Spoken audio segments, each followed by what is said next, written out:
থেকে পরিচয়। আমরা মালয়েশিয়াতে আসার আগে থেকেই তো বাংলাদেশে যে দেখা করছে।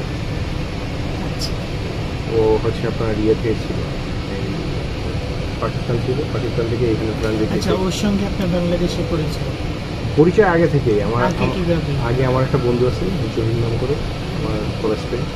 ও চায়নাতে পড়াশোনা করে, ওর মাধ্যমে। তারপর থেকে বাংলাদেশে যাওয়ার পর ওর সঙ্গে দেখা হয়েছে, কথা হয়েছে। আপনি মালয়েশিয়া আসছেন শুনে ও মালয়েশিয়াতে আসছে না ও মালয়েশিয়াতে? ও এমনি বলছে যে আমি যখন করবো তখন মালয়েশিয়া ভিজিট করলে অবশ্যই তোমার সাথে দেখা করবো। আচ্ছা, ও আচ্ছা, ওই কন্ট্যাক্টের মাধ্যমে এইখানে এসে আমাদের রেগুলার যোগাযোগ হয়। যখন আপনার ইয়েতে আসে, মালয়েশিয়াতে আসে আমাকে নক দিচ্ছে যে মালয়েশিয়াতে তুমি চলে আসো। আচ্ছা, এই জন্যই এখন অনেক খুশি তো, এরকম ভালোই লাগে সত্যি।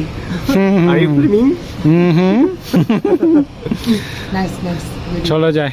হ্যাঁ চলো, লেটস গো।